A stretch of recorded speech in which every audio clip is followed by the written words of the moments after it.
Welcome to the Slop Temple. We pray this video helps. You begin by confirming prerequisites. You must have an iPhone with a passcode and a trusted device like an Apple Watch signed into the same Apple ID with two-factor authentication enabled.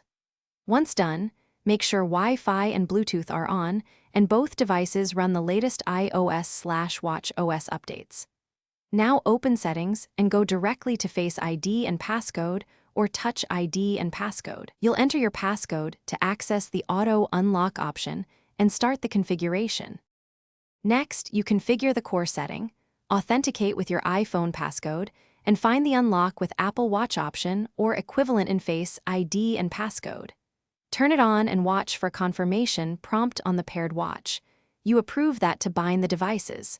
Make sure attention requirements and app unlock preferences match your security needs because these govern when auto unlock triggers. Once enabled, the devices perform a proximity and authentication handshake to allow seamless unlocking while maintaining protection.